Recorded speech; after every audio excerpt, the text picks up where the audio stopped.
episode 1. Although I have been filming it for 3,000 times already, and every time something is wrong, and I find out that I'm horrible at talking.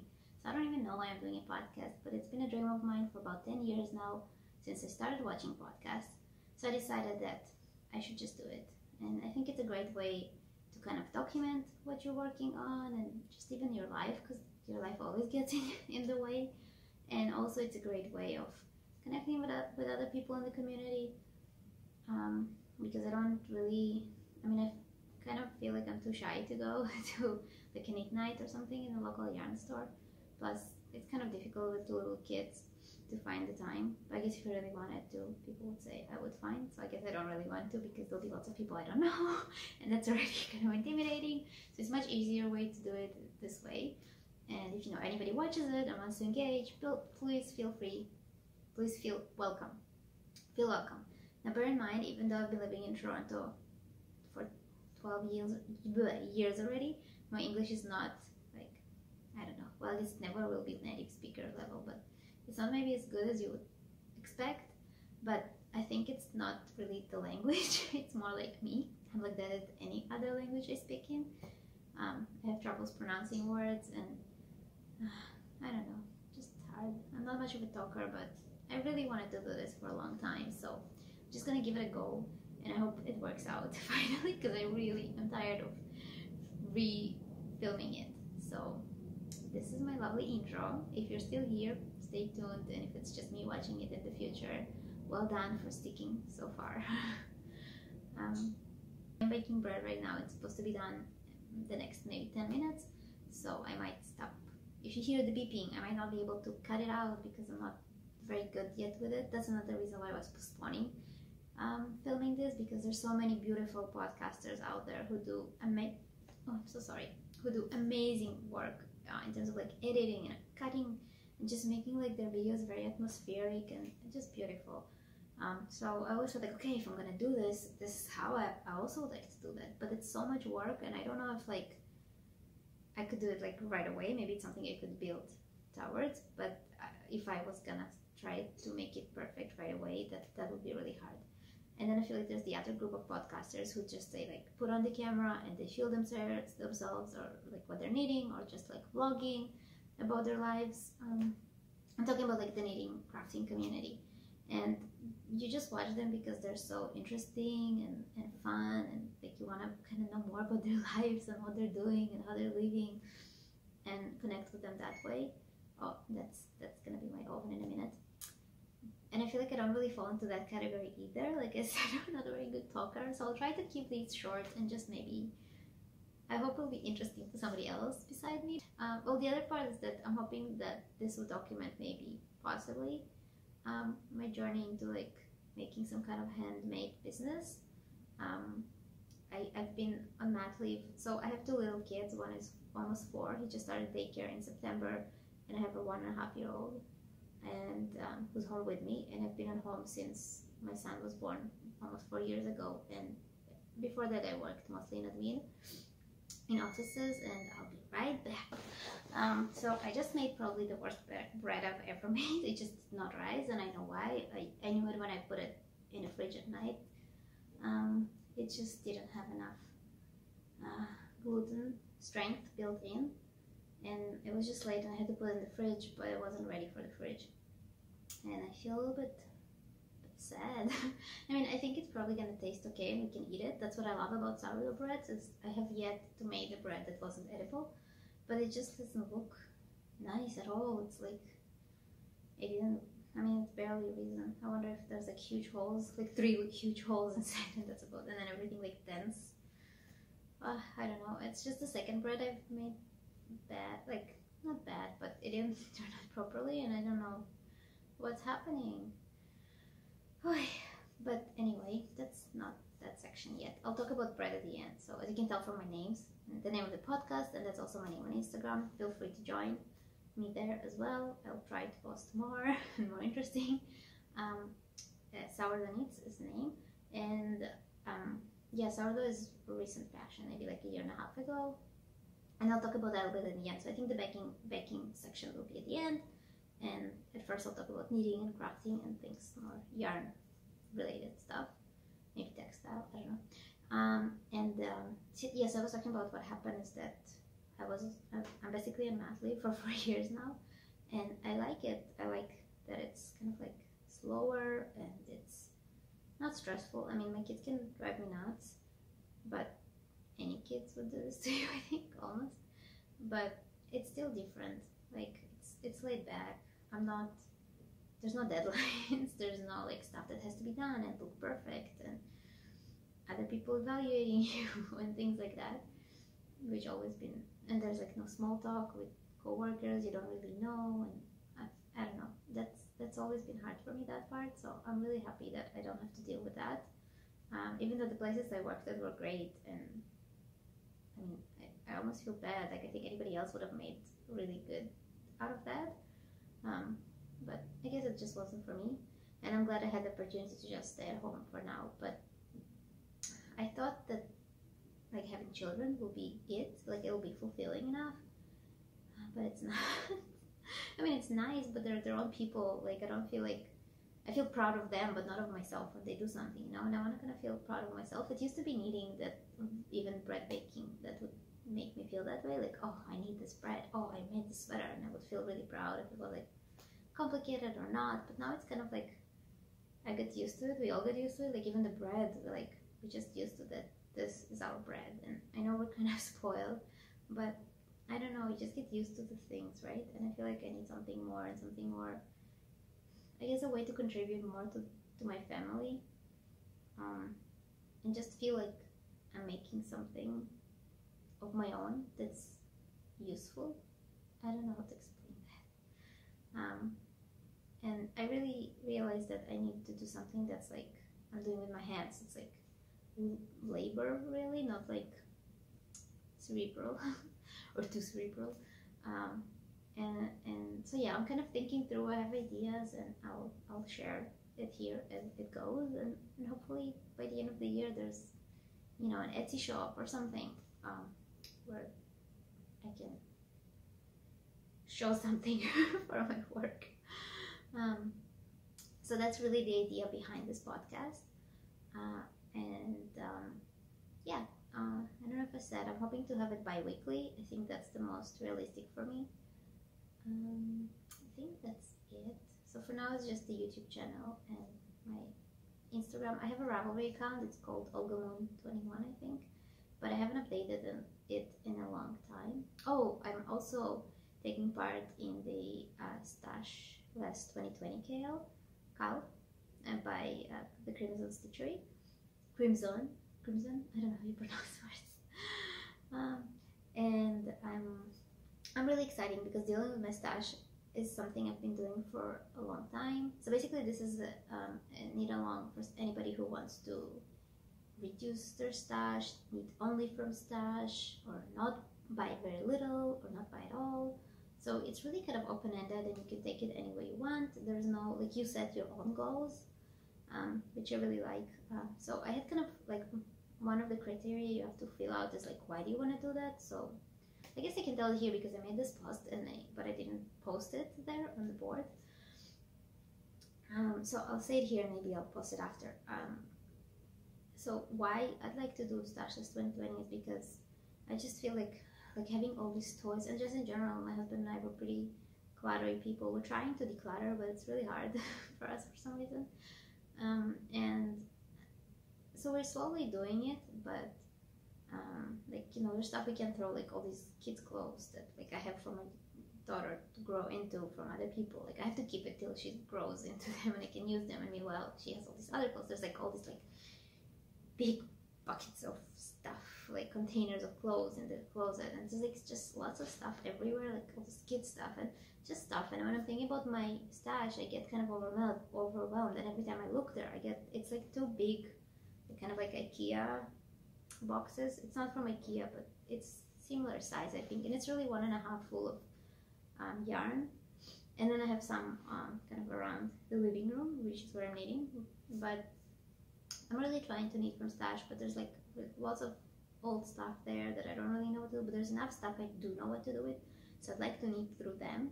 There's a few sweater quantities there. There's lots of like socks. There's a few socks full skeins of socks, but there's lots of like leftovers that I'd like to knit socks out of. There's some cotton yarn that I like to use up, maybe to make dishcloths. I don't remember what else I had. Yeah, so I have all of that, and then I have a little bit of spinning, some spun yarn and some what do you call it? Fiber, and then I have some yarn for dyeing, but that's like in a separate, and I don't really count it as part of my stash. It's more for like experimenting and trying to make something out of it. So, but then once it's dyed, it's sometimes does go into my stash, so I don't know.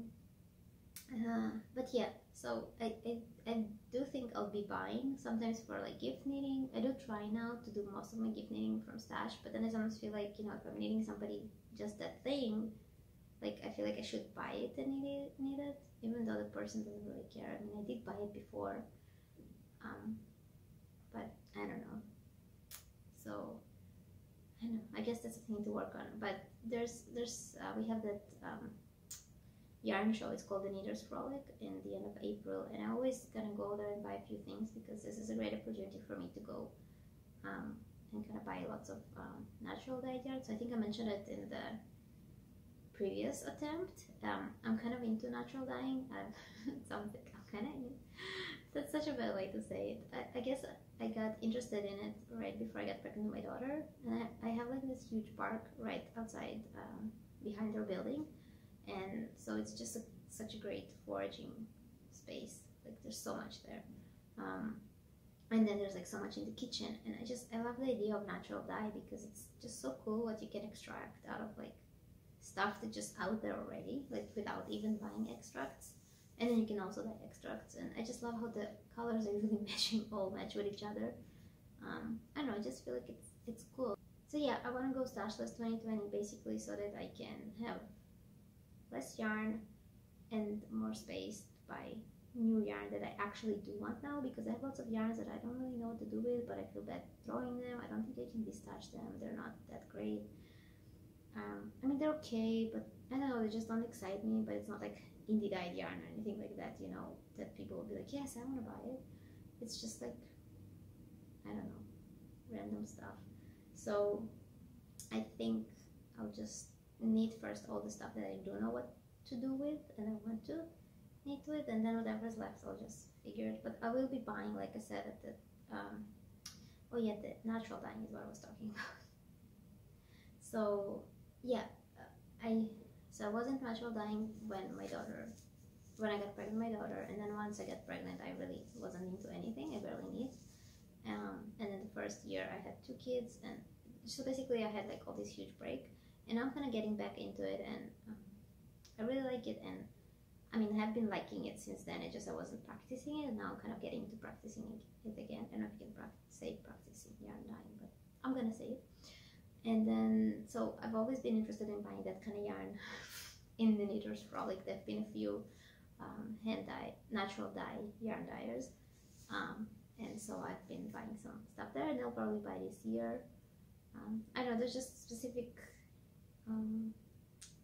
vendors that I like that I go and usually buy from there. So I don't think I want to miss up on this opportunity because it's much harder to get their stuff otherwise, and I feel like it's once a year, it's okay.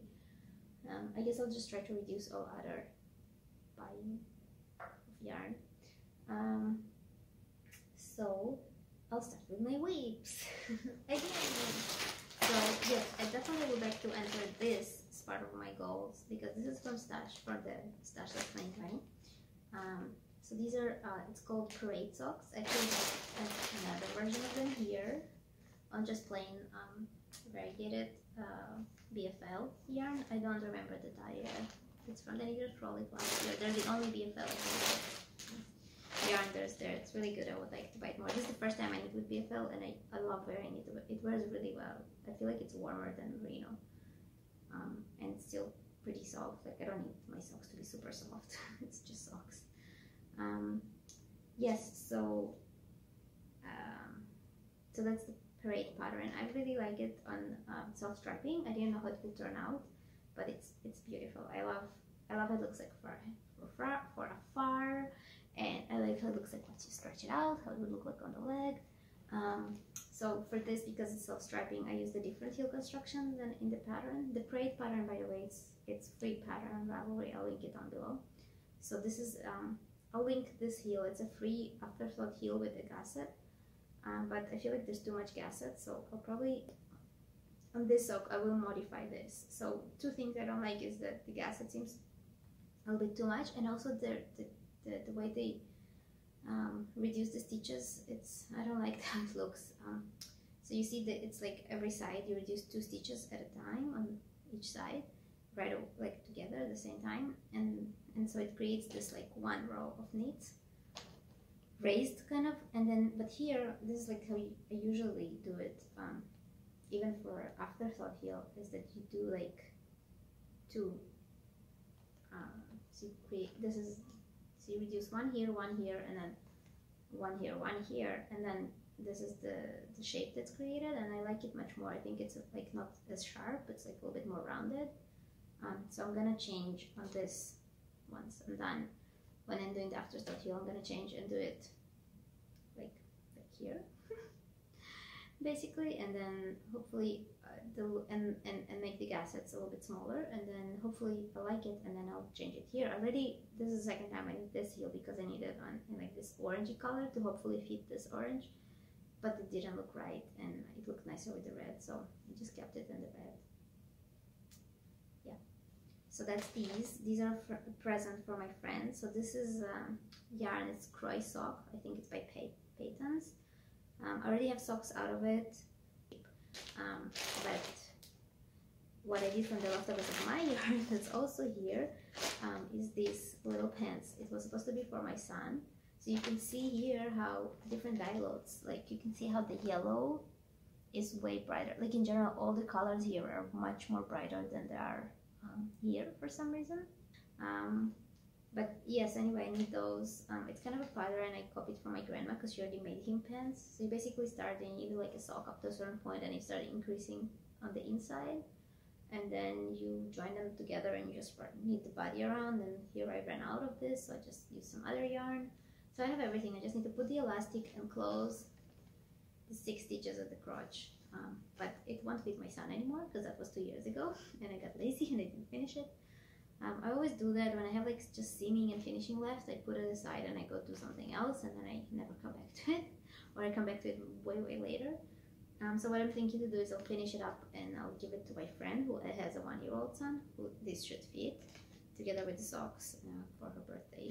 Yeah, and then the other thing I'm really proud of myself is that I mended my son's socks. It's the first time I have ever mended a sock, and I'm really happy with how it turned out.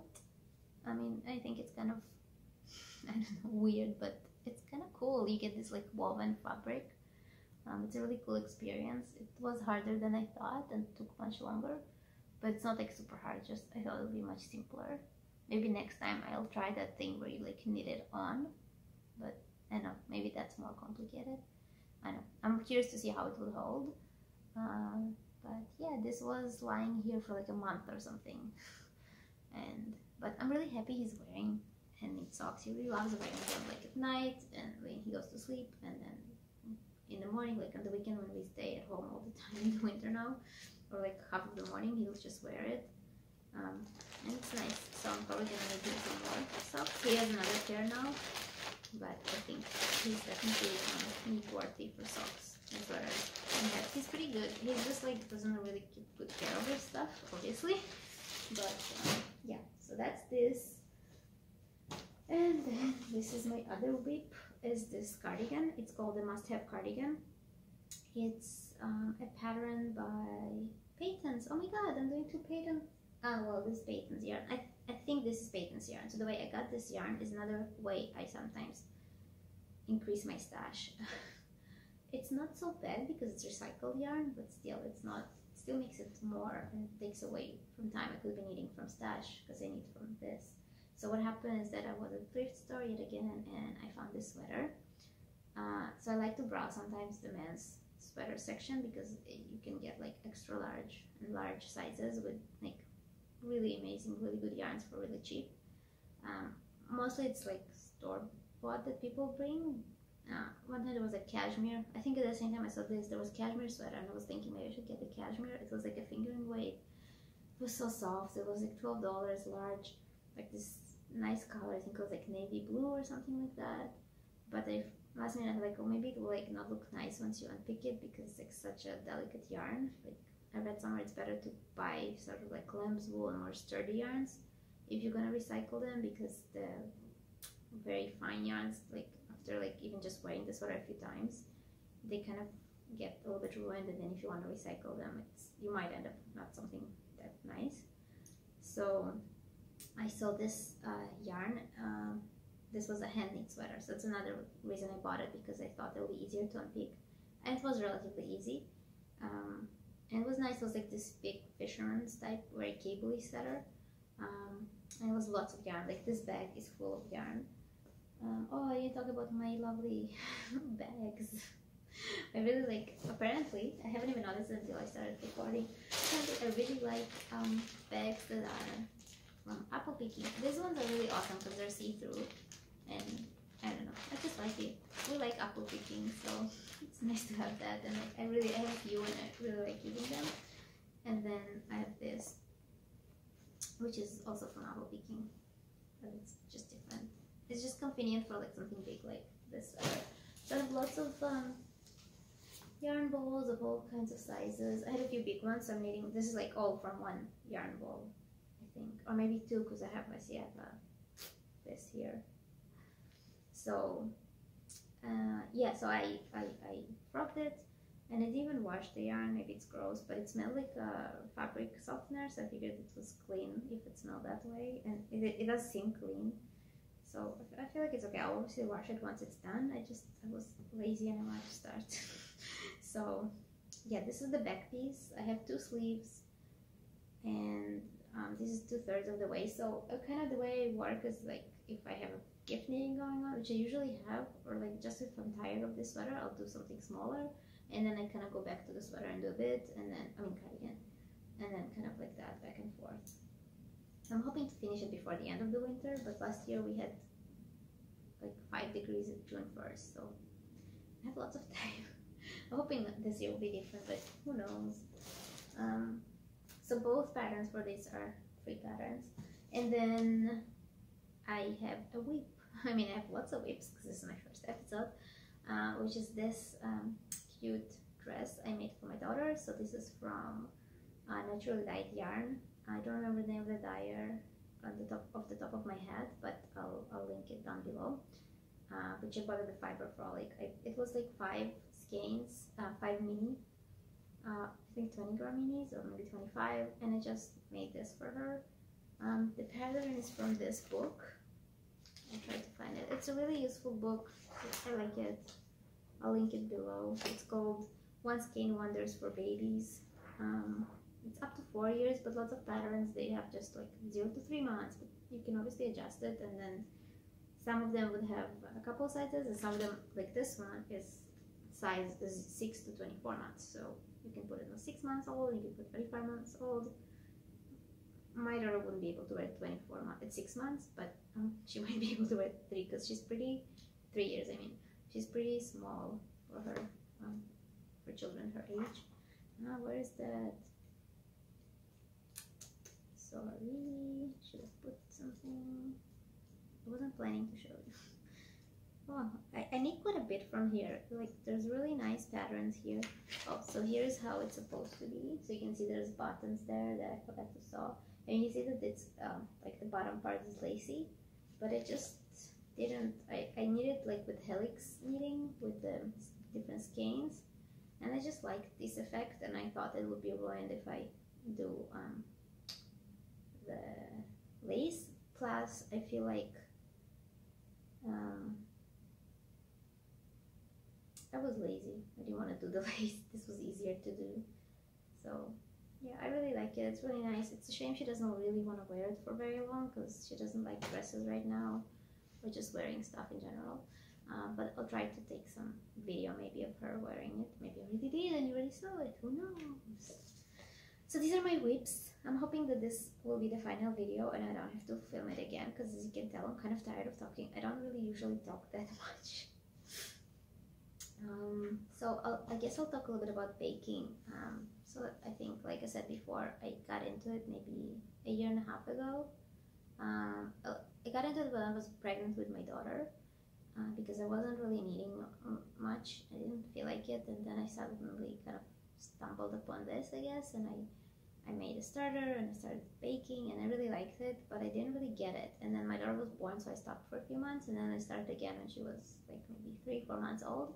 And then suddenly it clicked and I knew what I was doing or something. I don't know, I just felt like, oh, okay, so this is when the dough's ready and this is how it's supposed to feel like.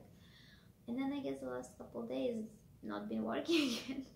Well, I'm joking. It's just, I don't know. I knew this bread was not going to turn out well, but then the bread I did before this also didn't turn out well. And I didn't expect that to happen. So I'm not sure what's happening. Maybe I lost it. But I guess what I want to talk about is I noticed lots of people who are knitting, they're also into gardening and fermenting and jams, making your own jam, making your own everything from scratch. I don't know how to say, gardening, sourdough, like all these kind of like old school sort of things that supposed to be healthier. I do believe they are healthier than like ready-made stuff you buy at the supermarket. But I mean, you could buy sourdough bread in a nice bakery. It just would be really expensive, so it's cheaper to do those kind of things at home. It's the same with like, or sometimes it's the same, like I made almond butter from scratch. I mean, you just roast and blend it. That's really all you do. And it tastes really good. It tastes kind of like this organic, good almond butter. But it's the same price, because like if you look at the price of almonds and the price of the butter, it's practically this, like the almond butter. The price of the amount of almonds that goes into making almond butter and almond butter, it's the same, but it's still nice to make it at home. Or like there was this time I tried to make my own almond milk and like nut milks in general, and it was so much work. I don't know, it just stressed me out to drink a lot of milk, and I just kind of, oh, this just reminds me I forgot my tea. It's still steeping for like an hour. Oh, it's gonna be way too dark. I would like some tea now. I forgot to bring it. Oh, and I'm sitting horribly. I probably look pregnant. I hope I'm not. Again, I hope now you can still see my head. What I wanted to say is, yeah, so it seems like we're all, well, many people who need, like, there's this, like, drawn to this, like, things. And I think, like, at least for me, a lot of it is that these are, like, slower processes that take time. And then they might be even a little bit tedious sometimes. But I really enjoy the process of it. And I guess that's all I have to say about it. I think I prepared a lot. The first podcast where I'm really tired. I am really tired also because my daughter decided not to sleep from 4 till 6 a.m. for some reason. And then we have to wake up at 6:30 to get ready on time to bring my son to daycare. So, and she gets to sleep, but I don't like sleep during the day because I can do other stuff when she sleeps, like this. So anyway, I think I'm gonna wrap up. I hope you enjoyed it. I hope I said everything I want to say. I hope it's not weird. I'm probably gonna look at it and think, oh my god, what was that? But I'm hoping I'm only gonna get better from now on.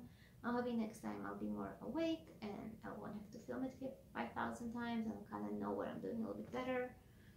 Or maybe like later, I hope I'll have some natural dyeing to show you. I'm really excited about that. I have some ideas and other ideas, so I'm hoping to have some stuff to show, and I'm hoping it's gonna be interesting, not just for me.